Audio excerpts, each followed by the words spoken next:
Okay guys, it's time for a Thousand Sons video. Games Workshop very kindly sent me out the beautiful new Warpflame Thrallband set. It is a particularly nice set of Thousand Sons, and you get a couple of nice units in there, including the beautiful new Sekhetar robots. You get 4 of them in this box set, and honestly the design of the Sekhetar robots is really cool. I've always been quite a big fan of the Thousand Sons kind of robots, especially after I read Battle for the Fang and seeing the kind of reaction the Thousand Sons had when they showed up. Very cool. One thing I'm not mad on is the color scheme that they've decided to go for in this box set.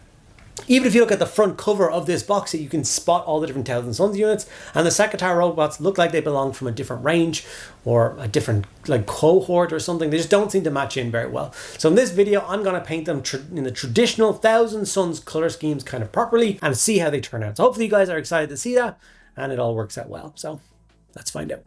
Okay, so this is the Sekhetar robot that I have constructed for this particular tutorial. He has obviously the like las cannons, maybe they're las cannons, and they have a power claw in the other hand. You do have an option for a kind of like a melter rifle to go in instead of the claw, and obviously he's got his towering missile racks over his shoulder. Very cool miniatures. But like I said in the intro, the only thing that really did kind of draw me away from them a little bit was the fact that I don't feel like they matched in very well with the Thousand Sons range as goes their paint job. So with this in mind, we are going to try and correct that. So the first thing I did is grab an Iand in yellow, and I started doing every kind of the alternate stripes. As you know, there's blue and yellow stripes which go down the traditional Thousand Sons color scheme. So we're going to do that. Before we get into the painting of it, we did spray the model with a black and then a light grey over the top to act as the zenithal, which is the easiest way, I think, to get your miniature ready for contrast painting. After that, we're going to go for Talazar Blue. Now, normally when I'm doing this, the Talazar Blue would just be for the alternate steps or the alternate stripes on this. But I'm obviously going to carry this Talazar Blue throughout kind of a lot more of the miniature to help it blend in with the Thousand Sons color scheme a lot more.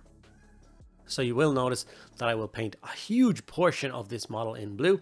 And there is argument to be said that there's different areas that should maybe have gone gold. One of the ones that I was stuck on personally, I wasn't sure which way around I should do, was the actual missile stacks themselves, those big racks coming off his shoulder. Should they have been in gold so they could frame the yellow and blue stripes on the side, or is blue the way they went? I ended up going with blue, and I do think it looks nice, but it does detract a little bit from the blue and yellow striping down the side of the missile racks themselves.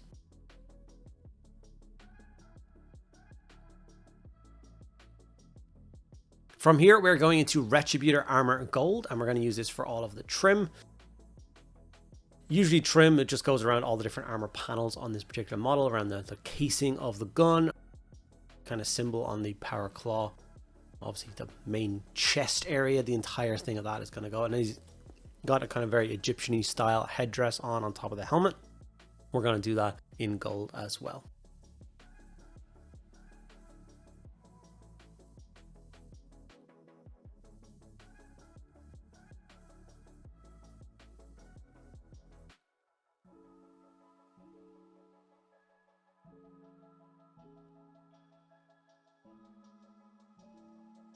It's already starting to look more like a Thousand Son in my humble opinion.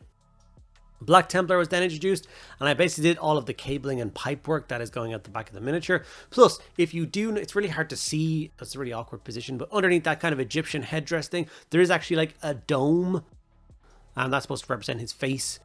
That's where he's actually looking out of. So I painted that in black as well. From here, we blocked in all the rest of the metallics with Lead Belcher, the claws on his hand, any of the kind of joints, the pistons and stuff at the back of the miniature. And obviously the rest of the inner workings of the las cannon as well are getting it done with silver.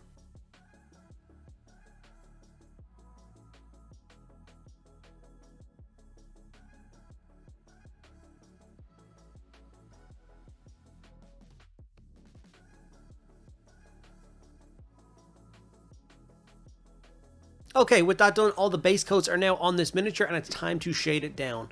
Now, I'm going to go for a bit of a bizarre choice for the shade, but do trust me, I think I know what I'm doing when it comes to shading miniatures.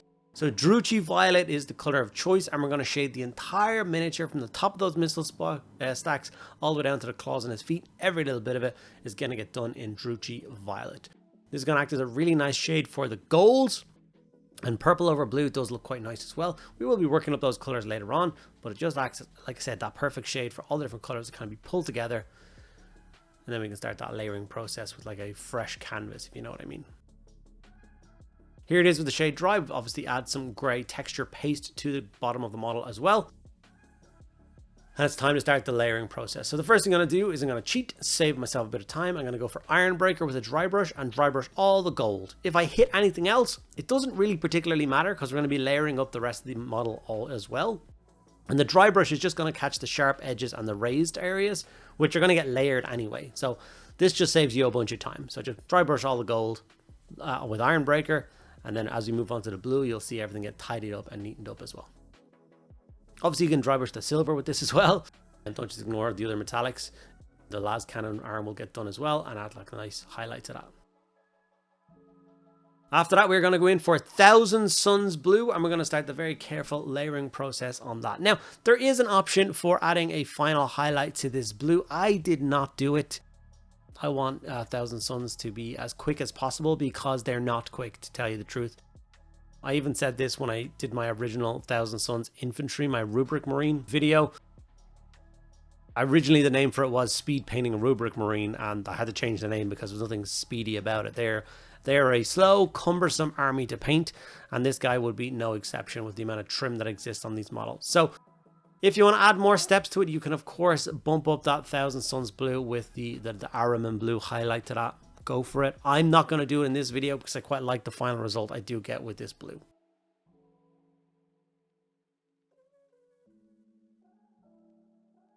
And obviously I am taking my time making sure that I don't hit any of the gold or silver areas as I go around and highlight this color. At this point, do people feel like this guy is blending in with the 1000 Suns range a little bit more? If you do think that, make sure you give this video a like. Ask me any questions you want in the comments below, and make sure you're subscribed. Those things cost you absolutely nothing, but they make a huge difference as to how many people see this video and how quickly the channel grows. We are always got our eye on the prize of that 100,000 subscribers. Get that silver play button. That is the goal. So any and all support is, of course, always welcome. If you want to help support the channel even further, there's a couple of different extra ways you can do that. Check out Patreon and becoming a channel membership, link down below. You get access to a private Discord server and access to an extra video every single week just for you guys. And we do, of course, have some affiliate links as well. If you want to buy your Warhammer and save yourself a little bit of money, there's some affiliate links down below as well. Okay, Corvus Black was then introduced and highlighted all the black areas. So really it's just a cloth that goes down between his legs. Now, when I did the Rubric Marine video, this was more of a cream. Maybe it was supposed to be more of a cream with this as well. I didn't really know, but so I went for a safe color. I went for black. I think it looks really nice. So maybe I'll just carry that across the Rubric Marines as well. And then, of course, tidying up the pipework and stuff on his back. And I believe we did the missile tips in black as well. With that done, we are just going to add a little bit of texture paste snow to the bottom of this miniature. And we're going to call it done. We're going to have our first finished Sekhetar robot for the 1000 Suns. You do get 4 of them with the Battle Force, Battle Box, or whatever it's called. And I would be more than happy to paint up the other 3 in this scheme. And it shouldn't take too much time compared to the Rubric Marines, and have a nice little chunk of my army done. So I really like the final result. I personally feel like this looks better than the creamy white that the Games Workshop decided to go for. Like I said, I'd love to know your thoughts down below. Do you think that cream was a good choice? Do you think it blended in with the army well, or do you think it was an odd? I'd like to know your opinion, whether I'm the weird one who wanted to change it, or whether we all agree that it's a bit strange.